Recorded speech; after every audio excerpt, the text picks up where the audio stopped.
Kitab 1 Raja-Raja. 1 Raja-Raja pasal 1. Hari tua Daud dan soal penggantinya. Raja Daud telah tua dan lanjut umurnya. Dan biarpun ia diselimuti, badannya tetap dingin.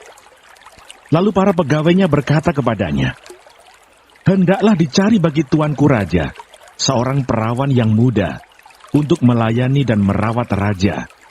Biarlah ia berbaring di pangkuanmu, sehingga badan tuanku raja menjadi panas." Maka di seluruh daerah Israel dicarilah seorang gadis yang cantik, dan didapatlah Abisag, gadis Sunem, lalu dibawa kepada raja. Gadis itu amat cantik, dan ia menjadi perawat raja dan melayani dia. Tetapi raja tidak bersetubuh dengan dia. Lalu Adonia, anak Hagit, meninggikan diri dengan berkata, "Aku ini mau menjadi raja." Ia melengkapi dirinya dengan kereta-kereta dan orang-orang berkuda, serta 50 orang yang berlari di depannya. Selama hidup Adonia ayahnya belum pernah menegur dia dengan ucapan, "Mengapa engkau berbuat begitu?"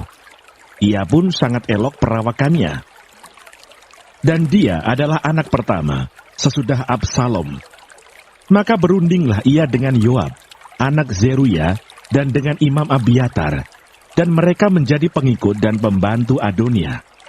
Tetapi Imam Sadok dan Benaya bin Yoyada, dan Nabi Nathan, dan Simei, dan Rei, dan para pahlawan Daud tidak memihak kepada Adonia. Sesudah itu Adonia mempersembahkan domba, lembu, dan ternak gemukan sebagai korban dekat batu Sohelet yang ada di samping En-Rogel, lalu mengundang semua saudaranya, anak-anak raja, dan semua orang Yehuda, pegawai-pegawai raja. Tetapi Nabi Nathan dan Benaya, dan para pahlawan dan Salomo, adiknya, tidak diundangnya. Lalu berkatalah Nathan kepada Betseba, ibu Salomo, "Tidakkah engkau mendengar bahwa Adonia anak Hagit telah menjadi raja, sedang tuan kita Daud tidak mengetahuinya? Karena itu, baiklah ku beri nasihat kepadamu, supaya engkau dapat menyelamatkan nyawamu dan nyawa anakmu Salomo. Pergilah masuk menghadap Raja Daud, dan katakan kepadanya, 'Bukankah tuanku sendiri, ya rajaku, telah bersumpah kepada hambamu ini, anakmu Salomo akan menjadi raja sesudah aku, dan dialah yang akan duduk di atas tahtaku. Mengapakah sekarang Adonia menjadi raja? Dan selagi engkau berbicara di sana dengan raja, aku pun akan masuk pula dan menyokong perkataanmu itu.' Jadi masuklah Betseba menghadap raja ke dalam kamarnya. Waktu itu raja sudah sangat tua, dan Abisag, gadis Sunem itu, melayani raja. Lalu Betseba berlutut dan sujud menyembah kepada raja. Raja bertanya, 'Ada yang kau ingini?' Lalu perempuan itu berkata kepadanya, 'Tuanku sendiri telah bersumpah demi Tuhan Allahmu kepada hambamu ini, anakmu Salomo akan menjadi raja sesudah aku, dan ia akan duduk di atas tahtaku. Tetapi sekarang lihatlah, Adonia telah menjadi raja, sedang tuanku raja sendiri tidak mengetahuinya. Ia telah menyembelih banyak lembu, ternak gemukan dan domba, dan telah mengundang semua anak raja, dan Imam Abiatar, dan Yoab panglima itu. Tetapi hambamu Salomo tidak diundangnya. Dan kepadamulah, ya tuanku raja, tertuju mata seluruh orang Israel, supaya engkau memberitahukan kepada mereka, siapa yang akan duduk di atas tahta tuanku raja sesudah tuanku. Nanti aku ini dan anakku Salomo dituduh bersalah segera sesudah tuanku raja mendapat perhentian bersama-sama dengan nenek moyangnya." Selagi Betseba berbicara dengan raja, datanglah Nabi Nathan. Diberitahukan kepada raja, "Itu ada Nabi Nathan." Masuklah ia menghadap raja, lalu sujud menyembah kepada raja dengan mukanya sampai ke tanah. Nathan berkata, "Ya tuanku raja, tuanku sendirilah rupa-rupanya yang telah berkata, 'Adonia akan menjadi raja sesudah aku, dan ia akan duduk di atas tahtaku.' Sebab pada hari ini, ia telah menyembelih banyak lembu, ternak gemukan dan domba. Ia mengundang semua anak raja, para panglima, dan Imam Abiatar. Dan sesungguhnya, Mereka sedang makan minum di depannya sambil berseru, "Hidup Raja Adunia!" Tetapi hambamu ini dan Imam Sadok dan Benaya bin Yoyada dan hambamu Salomo tidak diundangnya. Jika hal ini terjadi dari pihak tuanku raja, maka engkau tidak memberitahu hamba-hambamu ini. Siapa yang akan duduk di atas tahta tuanku raja sesudah tuanku? Salomo diurapi menjadi raja. Lalu Raja Daud menjawab katanya, "Panggillah Batseba." Perempuan itu masuk menghadap raja dan berdiri di depannya. Lalu raja bersumpah dan berkata, "Demi Tuhan yang hidup, yang telah membebaskan nyawaku dari segala kesesakan, pada hari ini aku akan melaksanakan apa yang kujanjikan kepadamu, demi Tuhan Allah Israel.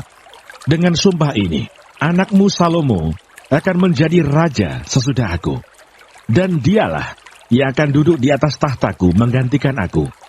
Lalu Batseba berlutut dengan mukanya sampai ke tanah. Ia sujud menyembah kepada raja dan berkata, "Hidup tuanku Raja Daud untuk selama-lamanya." Lagi kata Raja Daud, "Panggillah Imam Sadok, Nabi Natan, dan Benaya bin Yoyada." Mereka masuk menghadap raja, dan raja berkata kepada mereka, "Bawalah para pegawai tuanmu ini. Naikkan anakku Salomo ke atas bagal betina kendaraanku sendiri, dan bawa dia ke Gihon. Imam Sadok dan Nabi Natan harus mengurapi dia di sana menjadi raja atas Israel. Kemudian kamu meniup sangkakala dan berseru, 'Hidup Raja Salomo!' Sesudah itu kamu berjalan pulang dengan mengiring dia. Lalu ia akan masuk dan duduk di atas tahtaku. Sebab dialah yang harus naik tahta menggantikan aku. Dan dialah yang kutunjuk menjadi raja atas Israel dan Yehuda." Lalu Benaya bin Yoyada menjawab raja, "Amin. Demikianlah kiranya firman Tuhan Allah tuanku raja. Seperti Tuhan menyertai tuanku raja, demikianlah kiranya ia menyertai Salomo. Semoga ia membuat tahta Salomo lebih agung dari tahta tuanku Raja Daud." Lalu pergilah Imam Sadok, Nabi Natan, dan Benaya bin Yoyada dengan orang Kreti dan orang Peleti. Mereka menaikkan Salomo ke atas bagal betina Raja Daud dan membawanya ke Gihon. Imam Sadok telah membawa tabung tanduk berisi minyak dari dalam kemah, lalu diurapinya Salomo. Kemudian sangkakala ditiup dan seluruh rakyat berseru, "Hidup Raja Salomo!" Sesudah itu seluruh rakyat berjalan di belakangnya sambil membunyikan suling dan sambil bersukaria ramai-ramai, sampai seakan-akan bumi terbelah oleh suara mereka. Hal itu kedengaran kepada Adonia dan kepada semua undangan yang bersama-sama dengan dia ketika mereka baru habis makan. Ketika Yoab mendengar bunyi sangkakala itu, ia berkata, "Apakah sebabnya kota begitu ribut?" Selagi ia berbicara, datanglah Yonatan, anak Imam Abiatar. Lalu Adonia berkata, "Masuklah, sebab engkau seorang kesatria, dan tentulah engkau membawa kabar baik." Tetapi Yonatan menjawab Adonia, "Tidak, tuan kita Raja Daud telah mengangkat Salomo menjadi raja. Raja telah menyuruh supaya Imam Sadok dan Nabi Natan dan Benaya bin Yoyada dengan orang Kreti dan orang Peleti menyertai Salomo, dan mereka menaikkan dia ke atas bagal betina raja. Imam Sadok dan Nabi Natan mengurapi dia di Gihon menjadi raja.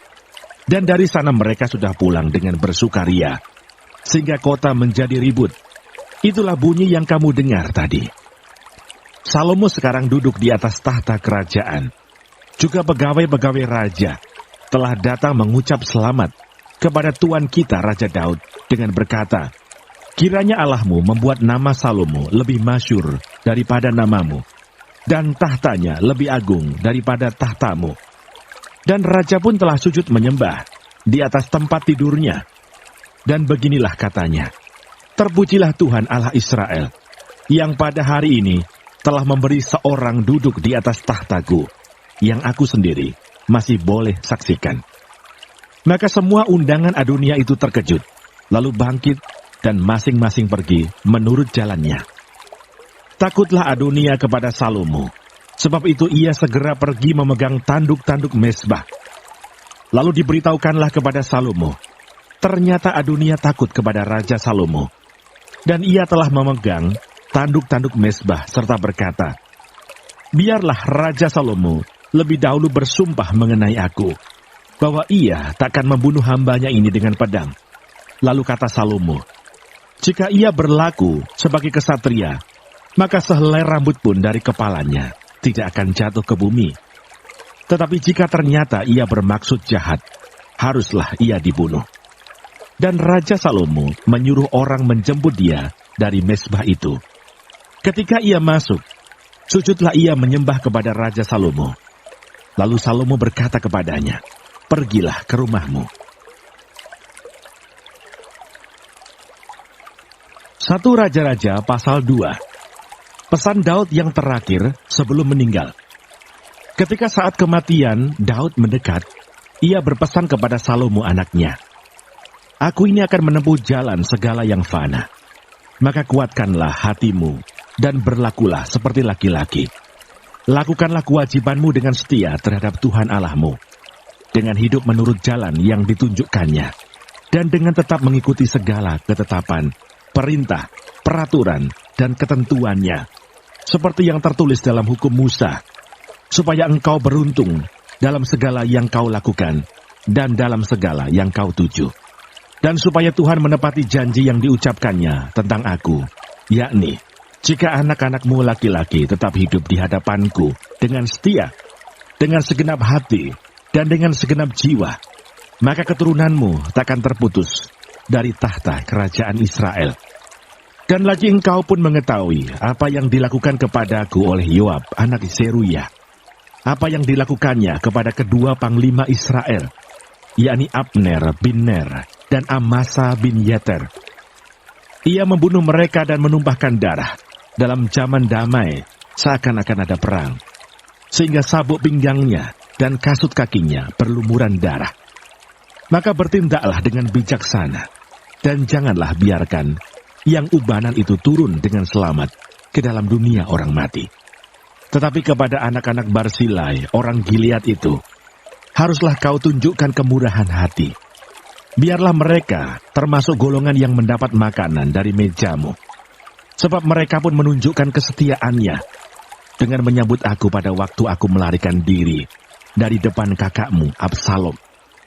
Juga masih ada padamu Simei bin Gera, orang Benyamin, dari Bahurim. Dialah yang mengutuki aku dengan kutuk yang kejam pada waktu aku pergi ke Mahanaim. Tetapi kemudian ia datang menyongsong aku di sungai Yordan. Dan aku telah bersumpah kepadanya demi Tuhan, takkan kubunuh engkau dengan pedang. Sekarang janganlah bebaskan dia dari hukuman, sebab engkau seorang yang bijaksana dan tahu apa yang harus kau lakukan kepadanya, untuk membuat yang ubanan itu turun dengan berdarah ke dalam dunia orang mati.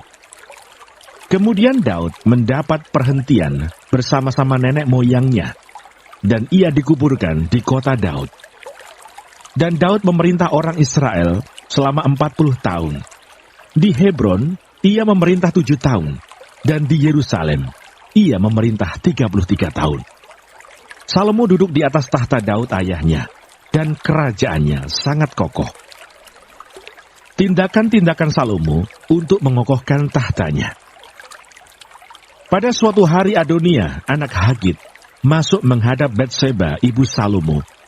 Lalu perempuan itu berkata, apakah engkau datang dengan maksud damai? Jawabnya, ya, damai.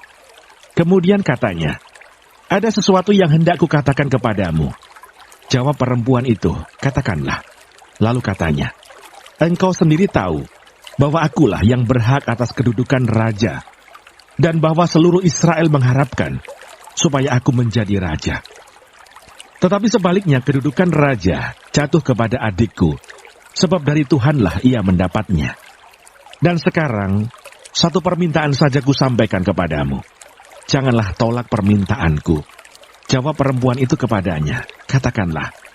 Maka katanya, bicarakanlah kiranya dengan Raja Salomo, sebab ia tidak akan menolak permintaanmu, supaya Abisak, gadis Sunem itu, diberikannya kepadaku menjadi istriku. Jawab Batseba, "Baik, aku akan membicarakan hal itu untuk engkau dengan raja." Batseba masuk menghadap Raja Salomo untuk membicarakan hal itu untuk Adonia. Lalu bangkitlah raja mendapatkannya, serta tunduk menyembah kepadanya. Kemudian duduklah ia di atas tahtanya, dan ia menyuruh meletakkan kursi untuk bunda raja. Lalu perempuan itu duduk di sebelah kanannya. Berkatalah perempuan itu, "Suatu permintaan kecil saja yang kusampaikan kepadamu. Janganlah tolak permintaanku." Jawab raja kepadanya, "Mintalah ya ibu, sebab aku tidak akan menolak permintaanmu." Kata perempuan itu, "Biarlah Abisag, gadis Sunem itu, diberikan kepada kakakmu Adonia menjadi istrinya." Tetapi Raja Salomo menjawab ibunya, "Mengapa engkau meminta hanya Abisag, gadis Sunem itu untuk Adonia?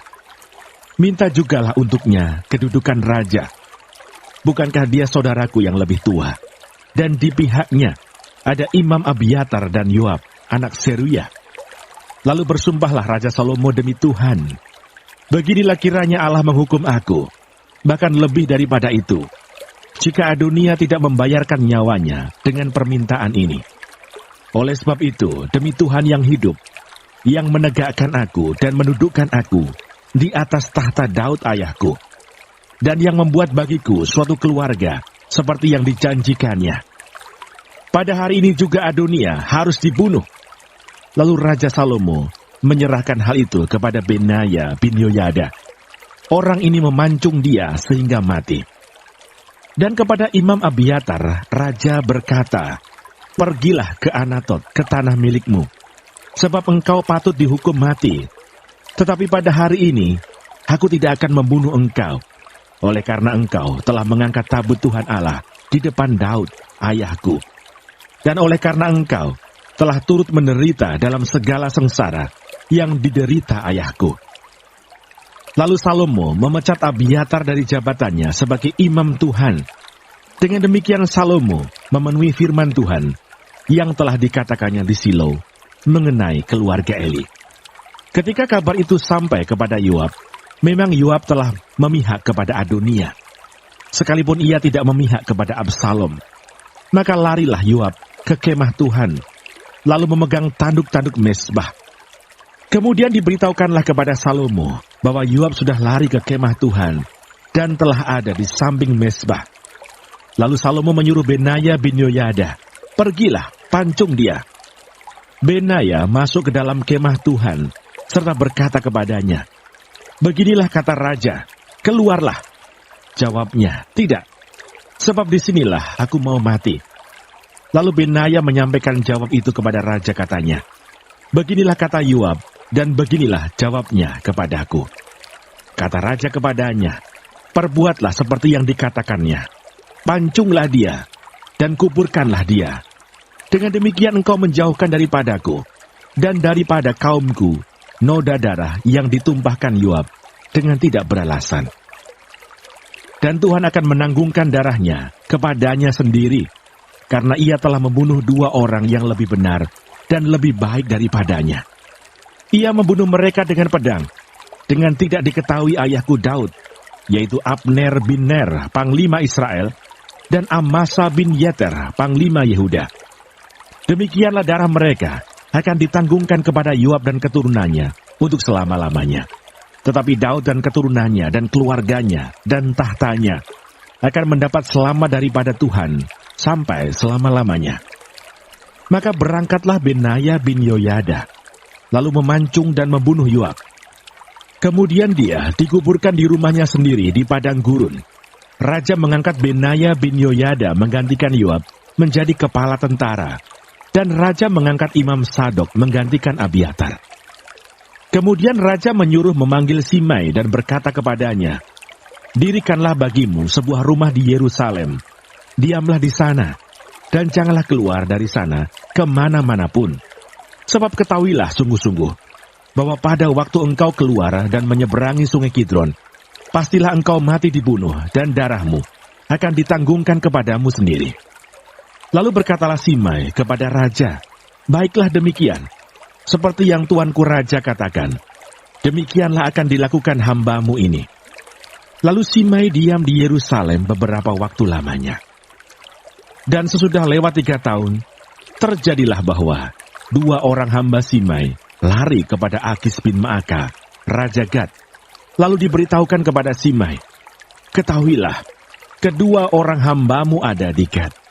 Maka berkemaslah Simei, dipelanainya keledainya, dan pergilah ia ke Gad, kepada Akis, untuk mencari hambanya itu.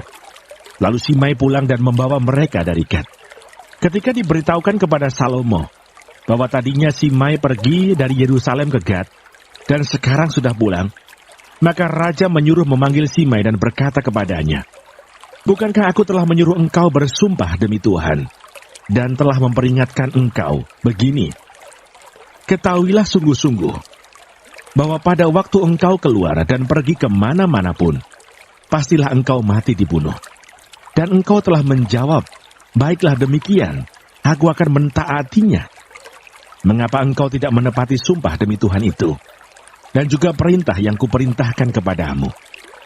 Kemudian kata raja kepada Simei, "Engkau sendiri tahu dalam hatimu segala kejahatan yang kau perbuat kepada Daud ayahku. Maka Tuhan telah menanggungkan kejahatanmu itu kepadamu sendiri. Tetapi diberkatilah kiranya Raja Salomo, dan kokohlah tata Daud di hadapan Tuhan sampai selama-lamanya." Raja memberi perintah kepada Benaya bin Yoyada. Lalu keluarlah Benaya, dipancungnya Simei sehingga mati. Demikianlah kerajaan itu kokoh di tangan Salomo. 1 Raja-Raja pasal 3. Doa Salomo memohon hikmat. Lalu Salomo menjadi menantu Firaun, Raja Mesir. Ia mengambil anak Firaun dan membawanya ke kota Daud, sampai ia selesai mendirikan istananya dan rumah Tuhan dan tembok sekeliling Yerusalem. Hanya bangsa itu masih mempersembahkan korban di bukit-bukit pengorbanan, sebab belum ada didirikan rumah untuk nama Tuhan sampai pada waktu itu. Dan Salomo menunjukkan kasihnya kepada Tuhan dengan hidup menurut ketetapan Daud ayahnya. Hanya ia masih mempersembahkan korban sembelihan dan ukupan di bukit-bukit pengorbanan. Pada suatu hari, raja pergi ke Gibeon untuk mempersembahkan korban, sebab disitulah bukit pengorbanan yang paling besar. 1000 korban bakaran dipersembahkan Salomo di atas mezbah itu. Di Gibeon itu, Tuhan menampakkan diri kepada Salomo dalam mimpi pada waktu malam. Berfirmanlah Allah, "Mintalah apa yang hendak kuberikan kepadamu."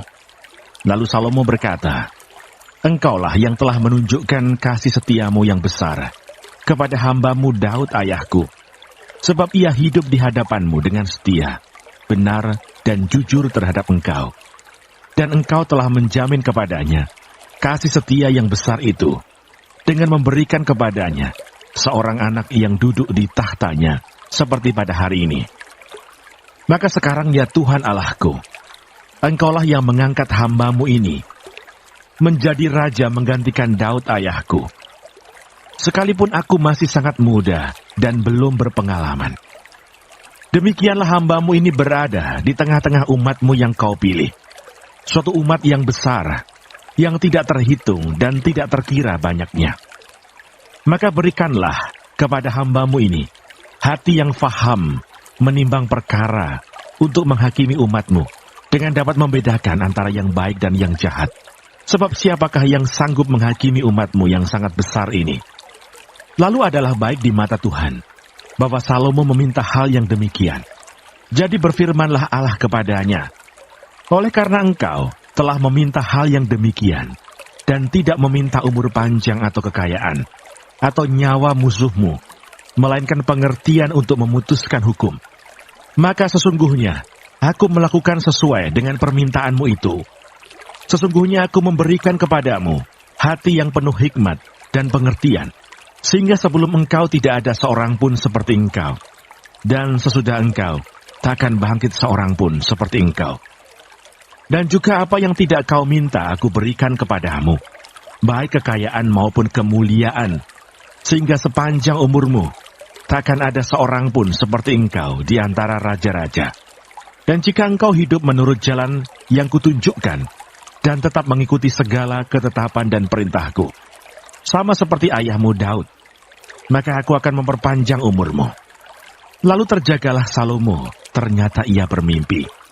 Sekembalinya ke Yerusalem, berdirilah ia di hadapan tabut perjanjian Tuhan. Dipersembahkannya korban-korban bakaran dan korban-korban keselamatan.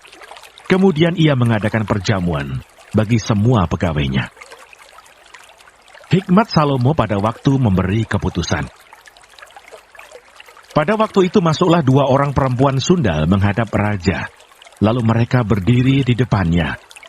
Kata perempuan yang satu, "Ya tuanku, aku dan perempuan ini diam dalam satu rumah, dan aku melahirkan anak pada waktu dia ada di rumah itu. Kemudian pada hari ketiga sesudah aku, perempuan ini pun melahirkan anak. Kami sendirian, tidak ada orang luar bersama-sama kami dalam rumah. Hanya kami berdua saja dalam rumah. Pada waktu malam anak perempuan ini mati karena ia menidurinya. Pada waktu tengah malam ia bangun, lalu mengambil anakku dari sampingku. Sementara hambamu ini tidur, dibaringkannya anakku itu di pangkuannya. Sedang anaknya yang mati itu, dibaringkannya di pangkuanku. Ketika aku bangun pada waktu pagi untuk menyusui anakku, tampaklah anak itu sudah mati. Tetapi ketika aku mengamat-amati dia pada waktu pagi itu, tampaklah bukan dia anak yang kulahirkan." Kata perempuan yang lain itu, "Bukan, anakkulah yang hidup, dan anakmulah yang mati." Tetapi perempuan yang pertama berkata pula, "Bukan, anakmulah yang mati, dan anakkulah yang hidup." Begitulah mereka bertengkar di depan raja. Lalu berkatalah raja, "Yang seorang berkata, 'Anakkulah yang hidup ini, dan anakmulah yang mati.' Yang lain berkata, 'Bukan, anakmulah yang mati, dan anakkulah yang hidup.' Sesudah itu raja berkata, 'Ambilkan aku pedang.' Lalu dibawalah pedang ke depan raja. Kata raja, 'Penggalah anak yang hidup itu menjadi 2, dan berikanlah setengah kepada yang satu, dan yang setengah lagi kepada yang lain.' Maka kata perempuan yang empunya anak yang hidup itu kepada raja, sebab timbullah belas kasihannya terhadap anaknya itu, katanya, 'Ya tuanku, berikanlah kepadanya bayi yang hidup itu. Jangan sekali-kali membunuh dia.' Tetapi yang lain itu berkata, 'Supaya jangan untukku ataupun untukmu penggalah.' Tetapi raja menjawab katanya, 'Berikanlah kepadanya bayi yang hidup itu. Jangan sekali-kali membunuh dia. Dia itulah ibunya.' Ketika seluruh orang Israel mendengar keputusan hukum yang diberikan raja, maka takutlah mereka kepada raja, sebab mereka melihat bahwa hikmat daripada Allah ada dalam hatinya untuk melakukan keadilan. 1 Raja-Raja pasal 4. Para pembesar Salomo dan para kepala daerahnya. Maka Salomo menjadi raja atas seluruh Israel. Inilah para pembesarnya. Asaria bin Sadok menjadi imam. Elihoref dan Ahia, anak-anak sisa, menjadi panitera negara. Yosafat bin Ahilud menjadi bendahara negara. Benaya bin Yoyada menjadi panglima. Sadok dan Abiatar menjadi imam. Asaria bin Natan mengawasi para kepala daerah. Sabut bin Natan, seorang imam, menjadi sahabat raja. Ahisar menjadi kepala istana. Adoniram bin Abda menjadi kepala rodi. Salomo mempunyai 12 orang kepala daerah atas seluruh Israel yang harus menjamin makanan raja dan seisi istananya. Adalah tanggungan tiap-tiap kepala daerah untuk menjamin makanan selama sebulan dalam setahun. Inilah nama-nama mereka: Ben-Hur di pegunungan Efraim, Ben-Deker di Makas, di Saalbin, di Bet-Semes, dan di Elon Bet-Hanan, Ben-Hesed di Arubot. Wilayahnya ialah Soko dan seluruh tanah Hefer. Bin Abinadab memegang seluruh tanah Bukit Dor, dan Tafat binti Salomo menjadi istrinya. Baana bin Ahilud memegang Ta'anah, Megido dan seluruh Bet-Sean yang di sebelah Sartan, di sebelah hilir Yisrael, dari Bet-Sean sampai Abel Mehola, sampai ke seberang Yokmeam. Selanjutnya Ben-Geber, di Ramot Gilead, wilayahnya ialah Hawot Yair yang di Gilead. Yair ialah anak Manasya. Juga wilayah Argob yang di Basan dipegangnya. 60 kota besar berpagar tembok dan berpalang pintu tembaga. Ahinadab bin Ido memegang Mahanaim. Selanjutnya Ahim Maas di Naftali. Ia juga mengambil seorang anak Salomo menjadi istrinya, yakni Basmat. Selanjutnya Baana bin Husai di Asher dan di Alot. Lalu Yosafat bin Paruah di Isakar dan Simei bin Ela di Benyamin. Geber bin Uri di tanah Gilead memegang tanah Sihon, raja orang Amori, dan tanah Og, raja Basan. Dan dialah satu-satunya kepala daerah yang ada di tanah itu. Orang Yehuda dan orang Israel jumlahnya seperti pasir di tepi laut. Mereka makan dan minum serta bersukaria. Kebesaran Salomo.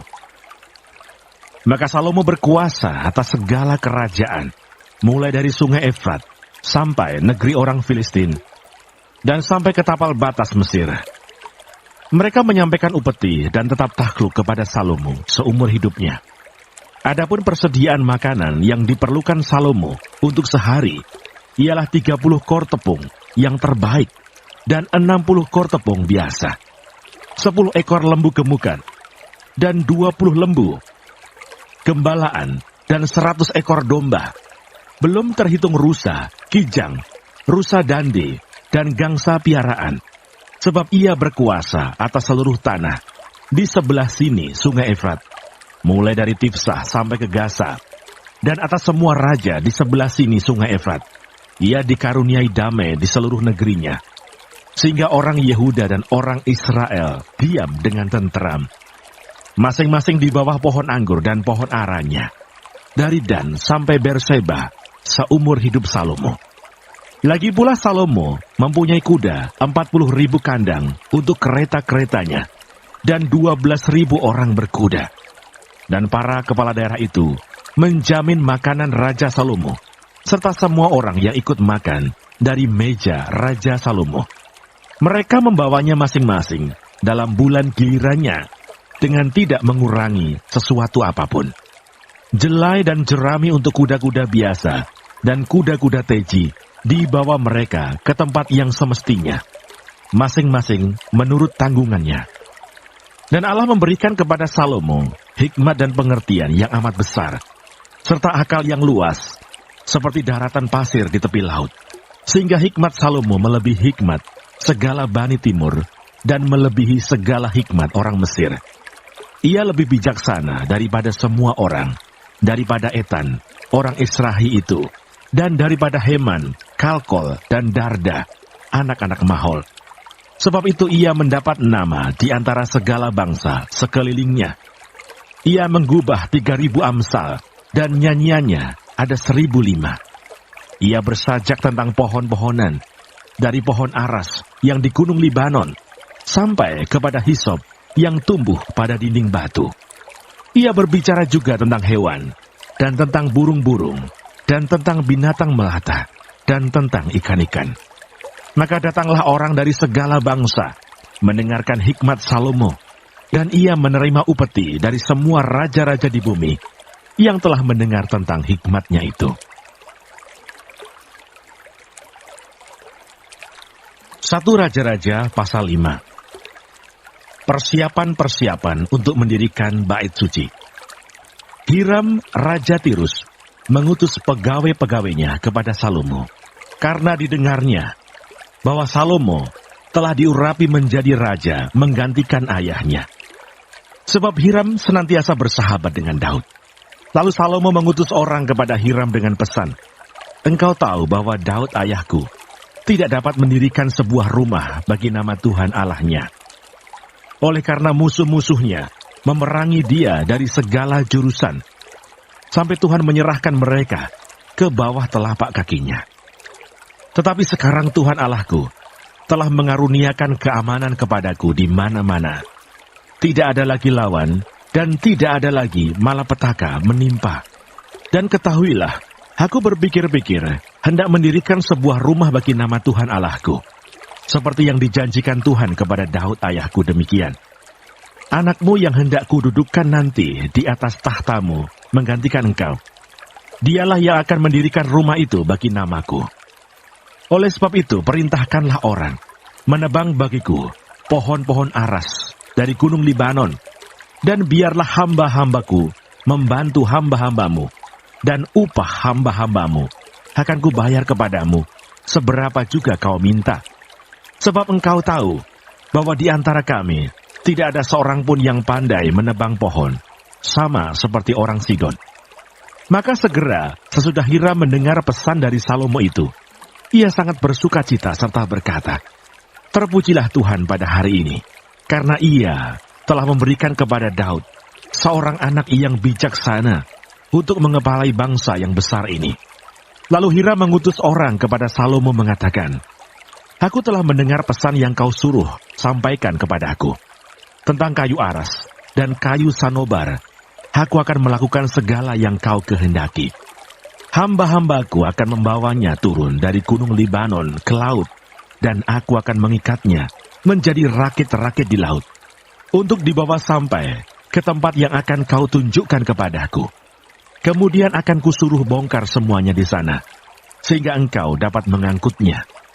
Sementara itu engkau hendaknya menyediakan makanan bagi seisi istanaku seberapa yang ku kehendaki." Demikianlah Hiram memberikan kayu aras dan kayu sanobar kepada Salomo seberapa yang dikehendakinya. Lalu Salomo memberikan kepada Hiram 20.000 kor gandum, bahan makanan bagi seisi istananya, dan 20 kor minyak tumbuk. Demikianlah diberikan Salomo kepada Hiram tahun demi tahun. Dan Tuhan memberikan hikmat kepada Salomo, seperti yang dijanjikannya kepadanya. Maka damai pun ada antara Hiram dan Salomo. Lalu mereka berdua mengadakan perjanjian. Raja Salomo mengerahkan orang Rodi dari antara seluruh Israel. Maka orang Rodi itu ada 30.000 orang. Ia menyuruh mereka ke gunung Libanon, 10.000 orang dalam sebulan berganti-ganti. Selama sebulan mereka ada di Libanon, selama 2 bulan di rumah. Adoniram menjadi kepala Rodi. Lagi pula Salomo mempunyai 70.000 kuli dan 80.000 tukang pahat di pegunungan. Belum terhitung para mandur kepala Salomo yang mengepalai pekerjaan itu, yakni 3.300 orang banyaknya yang mengawasi rakyat yang mengerjakan pekerjaan itu. Dan raja memerintahkan supaya mereka melinggis batu yang besar, batu yang mahal-mahal, untuk membuat dasar rumah itu dari batu pahat. Maka tukang-tukang Salomo dan tukang-tukang Hiram, serta orang-orang Gebal, memahat dan menyediakan kayu dan batu untuk mendirikan rumah itu.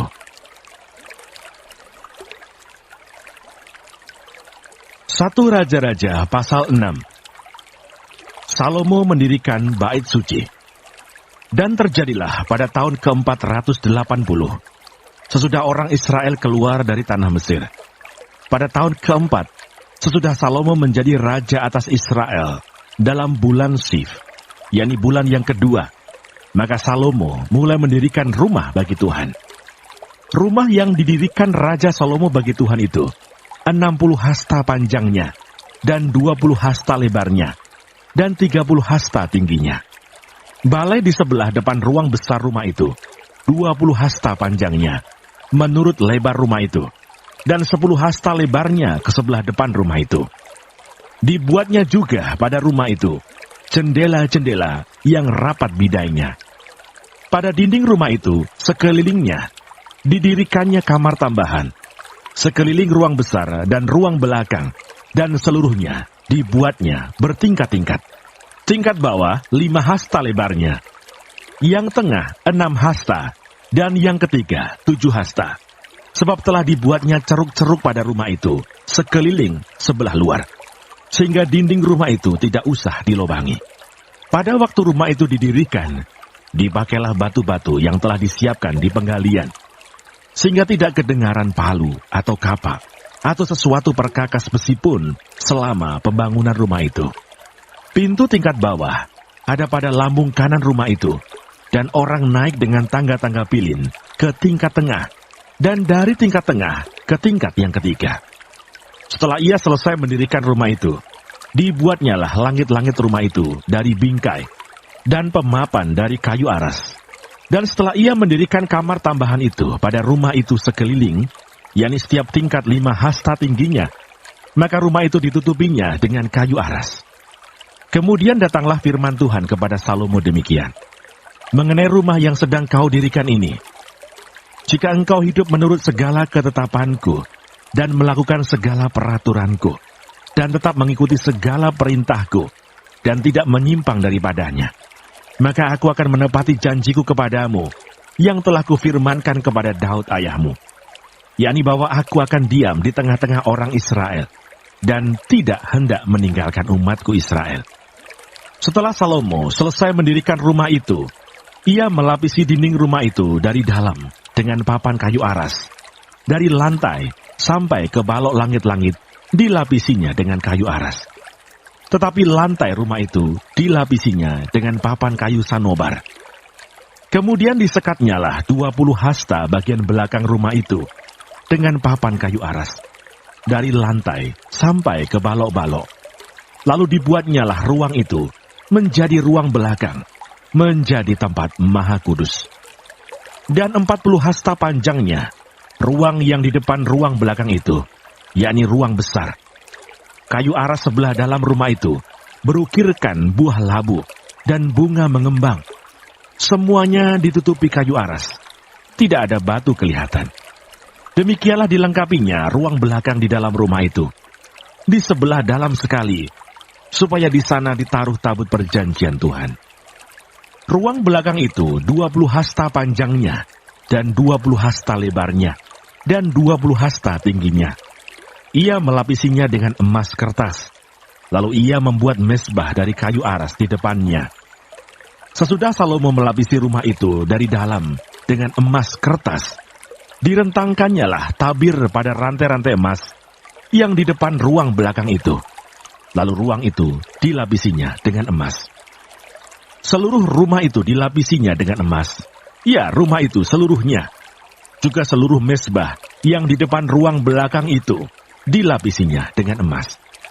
Selanjutnya di dalam ruang belakang itu dibuatnya 2 kerub dari kayu minyak, masing-masing 10 hasta tingginya. Sayap yang satu dari kerub itu 5 hasta panjangnya, dan sayap yang lain juga 5 hasta. Sehingga dari ujung sayap yang satu sampai ke ujung sayap yang lain 10 hasta panjangnya. Juga kerub yang kedua adalah 10 hasta panjangnya, dan kedua kerub itu sama ukuran dan sama potongan badannya. Tinggi kerub yang satu 10 hasta, dan demikian juga kerub yang kedua. Maka ditaruhnyalah kerub-kerub itu di tengah-tengah ruang yang di sebelah dalam sekali. Kerub-kerub itu mengembangkan sayapnya, sehingga kerub yang satu menyentuh dinding dengan sayapnya, dan kerub yang kedua menyentuh dinding yang lain, sedang sayap-sayap yang arah ke tengah rumah itu bersentuhan ujungnya. Dan kerub-kerub itu dilapisinya dengan emas. Dan pada segala dinding rumah itu berkeliling, ia mengukir gambar kerub, pohon kurma, dan bunga mengembang, baik di ruang sebelah dalam maupun di ruang sebelah luar. Juga lantai rumah itu dilapisinya dengan emas, baik di ruang sebelah dalam maupun di ruang sebelah luar. Sebagai pintu masuk ke ruang belakang, dibuatnyalah pintu dari kayu minyak.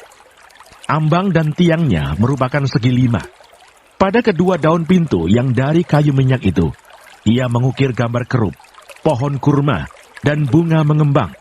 Kemudian dilapisinya dengan emas. Juga pada kerub dan pada pohon kurma itu disalutkannya emas. Demikian juga untuk pintu masuk ke ruang besar itu, dibuatnya tiang-tiang dari kayu minyak yang merupakan segi 4. Dan 2 pintu dari kayu sanobar. Kedua papan pintu dari pintu yang satu dapat dilipat, dan demikian juga kedua papan pintu yang lain. Lalu diukirnyalah padanya kerub, pohon kurma, dan bunga mengembang. Kemudian dilapisinya pintu itu dengan emas pipih pada gambar ukiran itu. Ia mendirikan tembok pelataran dalam dari 3 jajar batu pahat dan dari 1 jajar balok kayu aras. Dalam tahun yang keempat, dalam bulan Sif, diletakkanlah dasar rumah Tuhan. Dan dalam tahun yang ke-11, dalam bulan Bul, yaitu bulan ke-8, selesailah rumah itu dengan segala bagian-bagiannya dan sesuai dengan segala rancangannya. Jadi 7 tahun lamanya, ia mendirikan rumah itu.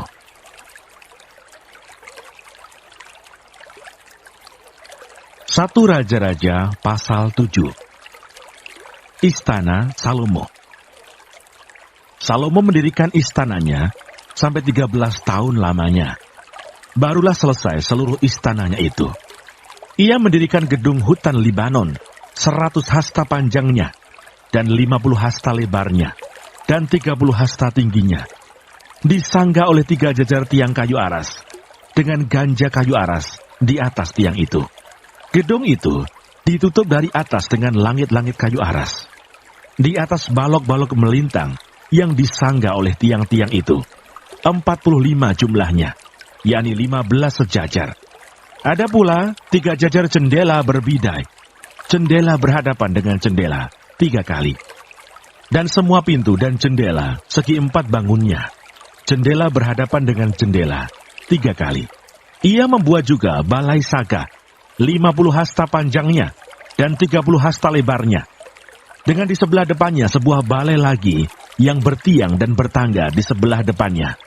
Dibuatnya juga balai singgasana, tempat ia memutuskan hukum, balai pengadilan, yang ditutupi dengan kayu aras, dari lantai sampai ke balok langit-langit.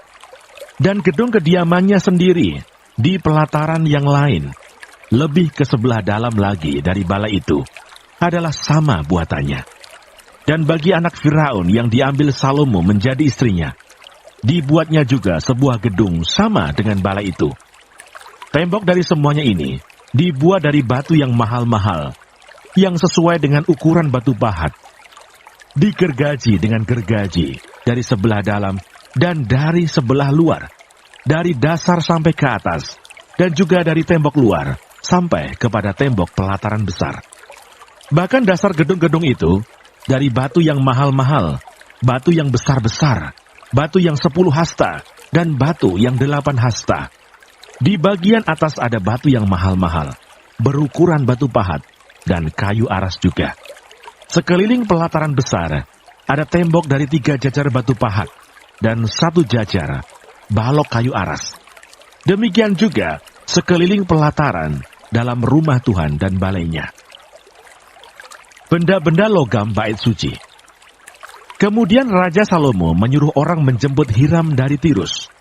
Dia adalah anak seorang janda dari suku Naftali, sedang ayahnya orang Tirus, tukang tembaga. Ia penuh dengan keahlian, pengertian, dan pengetahuan untuk melakukan segala pekerjaan tembaga. Ia datang kepada Raja Salomo, lalu melakukan segala pekerjaan itu bagi raja. Ia membentuk 2 tiang tembaga, tinggi tiang yang satu 18 hasta, dan dapat dililit oleh tali yang 12 hasta panjangnya.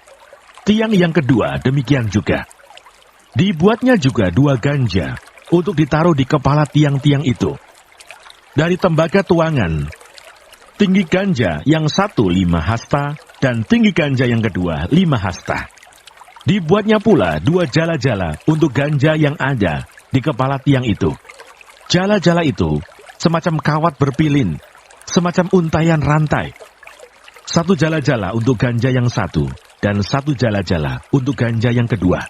Kemudian dibuatnya juga buah-buah delima, 2 jajar berkeliling pada jala-jala yang satu, untuk menutupi ganja yang di ujung tiang itu. Dan demikian pula dibuatnya pada ganja yang kedua. Dan ganja yang di kepala tiang dekat balai depan itu berbentuk bunga bakung, tingginya 4 hasta, yakni ganja-ganja yang di atas kedua tiang itu, di sebelah atas sekali, lewat jala-jala yang meliliti perut ganja itu. Dan buah-buah delima ada 200 berjajar berkeliling pada ganja yang satu. Demikian juga pada yang kedua. Kemudian tiang-tiang itu didirikannya dekat balai ruang besar. Ketika ia mendirikan tiang kanan, ia menamainya Yakin. Ketika ia mendirikan tiang kiri, ia menamainya Boas. Dan setelah bentukan bunga bagong itu ditaruh di kepala tiang-tiang itu, maka siaplah pekerjaan membuat tiang-tiang itu. Kemudian dibuatnyalah laut tuangan yang 10 hasta dari tepi ke tepi, bundar keliling 5 hasta tingginya, dan yang dapat dililit berkeliling oleh tali yang 30 hasta panjangnya. Dan di bawah tepinya ada gambar buah labu yang mengelilinginya sama sekali, 10 dalam sehasta, merangkum laut itu berkeliling. Labu itu 2 jajar, dituang setuangan dengan bejana itu.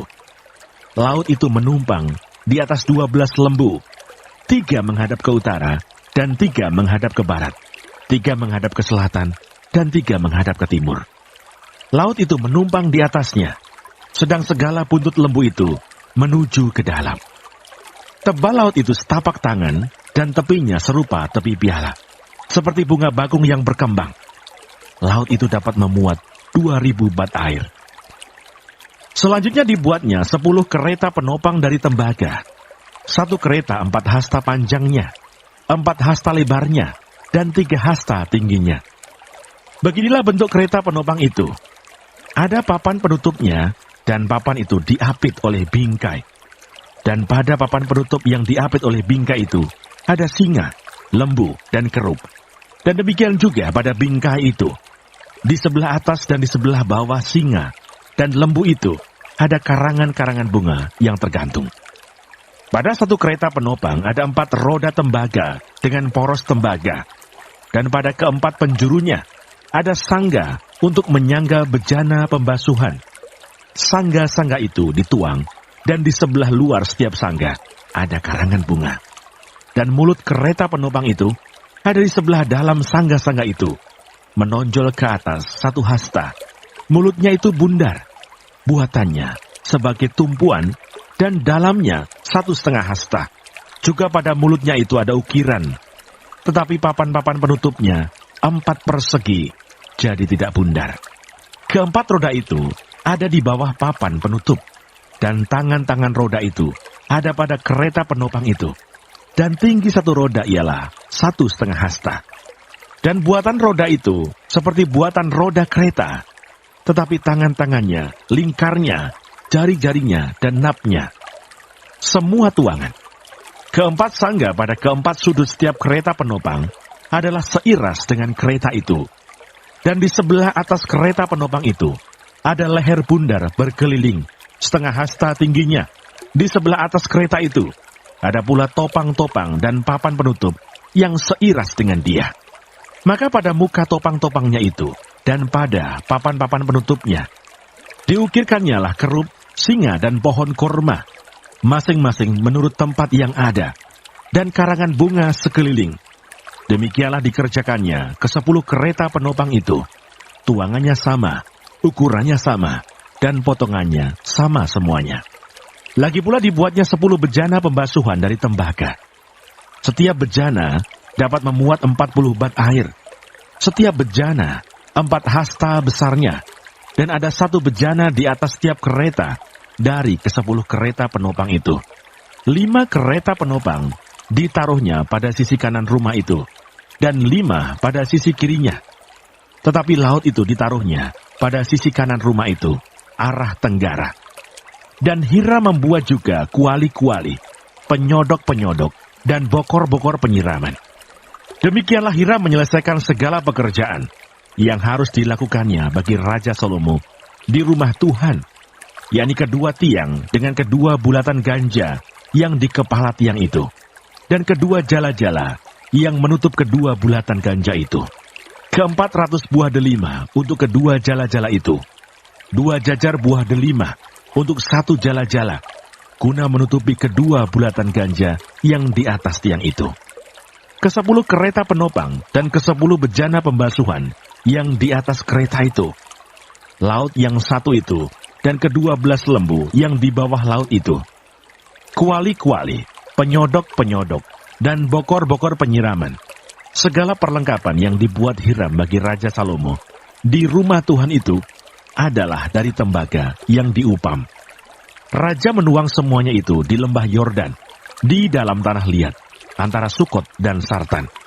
Dan Salomo membiarkan segala perlengkapan itu tidak ditimbang, karena jumlahnya yang amat besar. Berat tembaga itu tidaklah terhitung. Salomo membuat juga segala perlengkapan yang ada di rumah Tuhan, yakni mezbah emas dan meja emas, tempat menaruh roti sajian. Kandil-kandil dari emas murni, 5 di sebelah kanan dan 5 di sebelah kiri. Di depan ruang belakang, kembang-kembangnya, lampu-lampunya, dan sepit-sepitnya dari emas. Pasu-pasunya, pisau-pisaunya, bokor-bokor penyiramannya, cawan-cawannya, dan perbaraan-perbaraannya dari emas murni. Engsel-engsel untuk pintu ruang dalam, yakni tempat maha kudus, dan engsel-engsel untuk pintu ruang besar bait suci dari emas. Maka genaplah segala pekerjaan yang dilakukan Salomo di rumah Tuhan itu. Kemudian Salomo memasukkan barang-barang kudus Daud ayahnya, dan menaruh perak, emas, dan barang-barang itu ke dalam perbendaharaan rumah Tuhan. Pentahbisan bait suci, tabut perjanjian dipindahkan, dan kemuliaan Tuhan memenuhi bait suci. 1 Raja-Raja pasal 8. Pada waktu itu Raja Salomo menyuruh para tua-tua Israel dan semua kepala suku, yakni para pemimpin puak orang Israel, berkumpul di hadapannya di Yerusalem untuk mengangkut tabut perjanjian Tuhan dari kota Daud, yaitu Sion. Maka pada hari raya di bulan Etanim, yakni bulan ke-7, berkumpullah di hadapan Raja Salomo semua orang Israel. Setelah semua tua-tua Israel datang, maka imam-imam mengangkat tabut itu. Mereka mengangkut tabut Tuhan dan kemah pertemuan, dan segala barang kudus yang ada dalam kemah itu. Semuanya itu diangkut oleh imam-imam dan orang-orang Lewi. Tetapi Raja Salomo dan segenap umat Israel yang sudah berkumpul di hadapannya, berdiri bersama-sama dengan dia di depan tabut itu, dan mempersembahkan kambing domba dan lembu sapi yang tidak terhitung dan tidak terbilang banyaknya. Kemudian imam-imam membawa tabut perjanjian Tuhan itu ke tempatnya, di ruang belakang rumah itu, di tempat maha kudus, tepat di bawah sayap kerup-kerup. Sebab kerup-kerup itu mengembangkan kedua sayapnya di atas tempat tabut itu, sehingga kerup-kerup itu menudungi tabut, serta kayu-kayu pengusungnya dari atas. Kayu-kayu pengusung itu demikian panjangnya, sehingga ujungnya kelihatan dari tempat kudus, yang di depan ruang belakang itu, tetapi tidak kelihatan dari luar, dan disitulah tempatnya sampai hari ini. Dalam tabut itu, tidak ada apa-apa selain dari kedua loh batu, yang diletakkan Musa ke dalamnya di Gunung Horeb, yakni loh-loh batu bertuliskan perjanjian yang diadakan Tuhan dengan orang Israel pada waktu perjalanan mereka keluar dari tanah Mesir. Ketika imam-imam keluar dari tempat kudus, datanglah awan memenuhi rumah Tuhan, sehingga imam-imam tidak tahan berdiri untuk menyelenggarakan kebaktian oleh karena awan itu, sebab kemuliaan Tuhan memenuhi rumah Tuhan. Pada waktu itu berkatalah Salomo, Tuhan telah menetapkan matahari di langit, tetapi ia memutuskan untuk diam dalam kekelaman. Sekarang aku telah mendirikan rumah kediaman bagimu, tempat engkau menetap selama-lamanya. Tuhan menepati janjinya kepada Daud. Kemudian berpalinglah raja, lalu memberkati seluruh jemaah Israel. Sedang segenap jemaah Israel berdiri, ia berkata, "Terpujilah Tuhan Allah Israel, yang telah menyelesaikan dengan tangannya apa yang difirmankannya dengan mulutnya kepada Daud ayahku. Demikian, sejak aku membawa umatku Israel keluar dari Mesir, tidak ada kota yang kupilih di antara segala suku Israel untuk mendirikan rumah di sana sebagai tempat kediaman namaku. Tetapi aku telah memilih Daud untuk berkuasa atas umatku Israel." Lalu raja melanjutkan, "Ketika Daud ayahku bermaksud mendirikan rumah untuk nama Tuhan Allah Israel, berfirmanlah Tuhan kepadanya, Engkau bermaksud mendirikan rumah untuk namaku, dan maksudmu itu memanglah baik. Hanya bukanlah engkau yang akan mendirikan rumah itu, melainkan anak kandungmu yang akan lahir kelak. Dialah yang akan mendirikan rumah itu untuk namaku. Jadi Tuhan telah menepati janji yang telah diucapkannya. Aku telah bangkit menggantikan Daud ayahku, dan telah duduk di atas tahta kerajaan Israel, seperti yang difirmankan Tuhan. Aku telah mendirikan rumah ini untuk nama Tuhan, Allah Israel, dan telah menyediakan di sana tempat untuk tabut yang memuat perjanjian yang telah diadakan Tuhan dengan nenek moyang kita ketika mereka dibawanya keluar dari tanah Mesir. Doa Salomo. Kemudian berdirilah Salomo di depan mezbah Tuhan, di hadapan segenap jemaah Israel. Ditadahnyalah tangannya ke langit, lalu berkata, Ya Tuhan Allah Israel, tidak ada Allah seperti Engkau di langit di atas dan di bumi di bawah.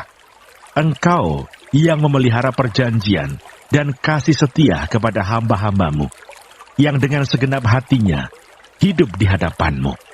Engkau yang tetap berpegang pada janjimu terhadap hambamu Daud ayahku, dan yang telah menggenapi dengan tanganmu apa yang kau firmankan dengan mulutmu, seperti yang terjadi pada hari ini. Maka sekarang ya Tuhan Allah Israel, peliharalah apa yang kau janjikan kepada hambamu Daud ayahku, dengan berkata, keturunanmu takkan terputus di hadapanku, dan tetap akan duduk di atas tahta kerajaan Israel. Asal anak-anakmu tetap hidup di hadapanku, sama seperti engkau hidup di hadapanku. Maka sekarang ya Allah Israel, biarlah kiranya menjadi nyata keteguhan janji yang telah kau ucapkan kepada hambamu Daud ayahku. Tetapi benarkah Allah hendak diam di atas bumi? Sesungguhnya langit, bahkan langit yang mengatasi segala langit pun tidak dapat memuat engkau, terlebih lagi rumah yang kudirikan ini. Maka berpalinglah kepada doa dan permohonan hambamu ini, ya Tuhan Allahku. Dengarkanlah seruan dan doa yang hambamu panjatkan di hadapanmu pada hari ini. Kiranya matamu terbuka terhadap rumah ini, siang dan malam, terhadap tempat yang kau katakan, namaku akan tinggal di sana. Dengarkanlah doa yang hambamu panjatkan di tempat ini. Dan dengarkanlah permohonan hambamu dan umatmu Israel, yang mereka panjatkan di tempat ini. Bahwa engkau juga yang mendengarnya di tempat kediamanmu di sorga. Dan apabila engkau mendengarnya, maka engkau akan mengampuni. Jika seseorang telah berdosa kepada temannya, lalu diwajibkan mengangkat sumpah dengan mengutuk dirinya, dan dia datang bersumpah ke depan mezbahmu di dalam rumah ini, maka engkau pun kiranya mendengarkannya di sorga, dan bertindak serta mengadili hamba-hambamu, yakni menyatakan bersalah orang yang bersalah, dengan menanggungkan perbuatannya kepada orang itu sendiri, tetapi menyatakan benar orang yang benar, dengan memberi pembalasan kepadanya, yang sesuai dengan kebenarannya. Apabila umatmu Israel terpukul kalah oleh musuhnya, karena mereka berdosa kepadamu, kemudian mereka berbalik kepadamu dan mengakui namamu, dan mereka berdoa dan memohon kepadamu di rumah ini, maka engkau pun kiranya mendengarkannya di sorga, dan mengampuni dosa umatmu Israel, dan mengembalikan mereka ke tanah yang telah kau berikan kepada nenek moyang mereka. Apabila langit tertutup, sehingga tidak ada hujan, sebab mereka berdosa kepadamu, lalu mereka berdoa di tempat ini, dan mengakui namamu, dan mereka berbalik dari dosanya, sebab engkau telah menindas mereka, maka engkau pun kiranya mendengarkannya di sorga, dan mengampuni dosa hamba-hambamu, umatmu Israel. Karena engkaulah yang menunjukkan kepada mereka jalan yang baik yang harus mereka ikuti. Dan engkau kiranya memberikan hujan kepada tanahmu yang telah kau berikan kepada umatmu menjadi milik pusaka. Apabila di negeri ini ada kelaparan, apabila ada penyakit sampar, hama dan penyakit gandum, belalang atau belalang pelahap, apabila musuh menyesakkan mereka di salah satu kota mereka, apabila ada tulah atau penyakit apapun, lalu seseorang atau segenap umatmu Israel ini memanjatkan doa dan permohonan di rumah ini dengan menadahkan tangannya, karena mereka masing-masing mengenal apa yang merisaukan hatinya sendiri, maka engkau pun kiranya mendengarkannya di sorga, tempat kediamanmu yang tetap, dan engkau kiranya mengampuni, bertindak, dan membalaskan kepada setiap orang sesuai dengan segala kelakuannya. Karena engkau mengenal hatinya, sebab engkau sajalah yang mengenal hati semua anak manusia, supaya mereka takut akan engkau selama mereka hidup di atas tanah yang telah kau berikan kepada nenek moyang kami. Juga apabila seorang asing yang tidak termasuk umatmu Israel datang dari negeri jauh oleh karena namamu, sebab orang akan mendengar tentang namamu yang besar, dan tentang tanganmu yang kuat, dan lenganmu yang teracung, dan ia datang berdoa di rumah ini, maka engkau pun kiranya mendengarkannya di sorga, tempat kediamanmu yang tetap. Dan engkau kiranya bertindak sesuai dengan segala yang diserukan kepadamu oleh orang asing itu, supaya segala bangsa di bumi mengenal namamu, sehingga mereka takut akan engkau, sama seperti umatmu Israel, dan sehingga mereka tahu bahwa namamu telah diserukan atas rumah yang telah kudirikan ini. Apabila umatmu keluar untuk berperang melawan musuhnya, ke arah manapun engkau menyuruh mereka, dan apabila mereka berdoa kepada Tuhan dengan berkiblat ke kota yang telah kau pilih, dan ke rumah yang telah kudirikan bagi namamu, maka engkau kiranya mendengarkan di sorga doa dan permohonan mereka, dan engkau kiranya memberikan keadilan kepada mereka. Apabila mereka berdosa kepadamu, karena tidak ada manusia yang tidak berdosa, dan engkau murka kepada mereka, dan menyerahkan mereka kepada musuh, sehingga mereka diangkut tertawan ke negeri musuh yang jauh atau yang dekat.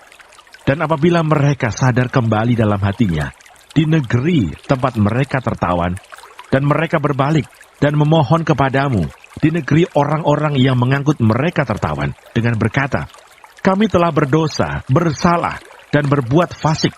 Apabila mereka berbalik kepadamu dengan segenap hatinya dan dengan segenap jiwanya di negeri musuh yang mengangkut mereka tertawan, dan apabila mereka berdoa kepadamu dengan berkiblat ke negeri mereka yang telah kau berikan kepada nenek moyang mereka, ke kota yang telah kau pilih, dan ke rumah yang telah kudirikan bagi namamu, maka engkau kiranya mendengarkan di sorga, tempat kediamanmu yang tetap, kepada doa dan permohonan mereka, dan engkau kiranya memberikan keadilan kepada mereka. Engkau kiranya mengampuni umatmu yang telah berdosa kepadamu, mengampuni segala pelanggaran yang dilakukan mereka kepadamu, dan kiranya engkau membuat mereka menjadi kesayangan orang-orang yang mengangkut mereka tertawan, sehingga orang-orang itu menyayangi mereka, sebab mereka itu umatmu dan milik kepunyaanmu, yang telah kau bawa keluar dari Mesir, dari tengah-tengah dapur peleburan besi. Hendaklah matamu terbuka terhadap permohonan hambamu, dan terhadap permohonan umatmu Israel, dan hendaklah engkau mendengarkan mereka seberapa kali mereka berseru kepadamu, sebab engkaulah yang memisahkan mereka bagimu, menjadi milik kepunyaanmu, dari antara segala bangsa di bumi, seperti yang telah kau firmankan dengan perantaraan Musa hambamu, pada waktu engkau membawa nenek moyang kami keluar dari Mesir, ya Tuhan Allah. Berkat dan pujian. Ketika Salomo selesai memanjatkan segala doa dan permohonan itu kepada Tuhan, bangkitlah ia dari depan mezbah Tuhan, setelah berlutut dengan menadahkan tangannya ke langit.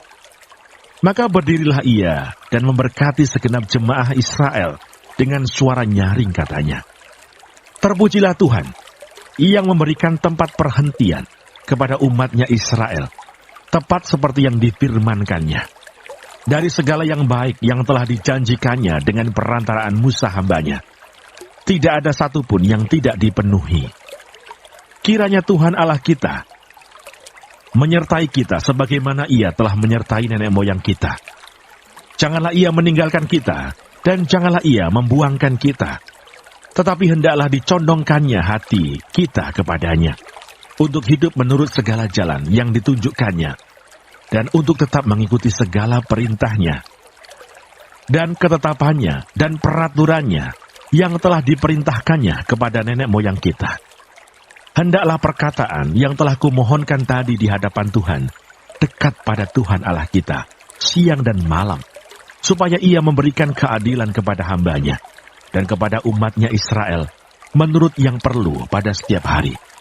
Supaya segala bangsa di bumi tahu bahwa Tuhanlah Allah, dan tidak ada yang lain.